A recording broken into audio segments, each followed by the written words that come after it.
Whew, good afternoon. Ladies, let me tell you something.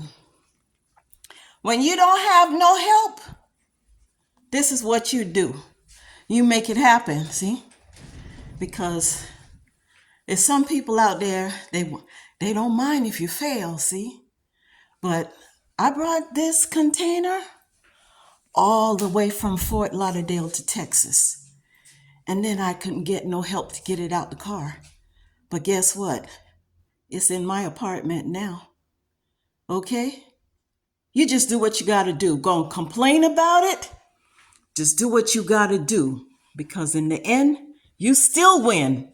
You still win, even if when they thought they gonna let you lose or whatever. But it is finished. It's inside.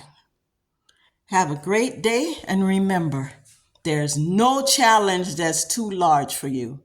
Okay? At 67, this drum, yes, this shipping drum, full of merchandise, personal effects, etc. I brought it in my car. I drove it here, and I had to unload it by myself. Okay? Thank God for the little red wagon. See you in the next one.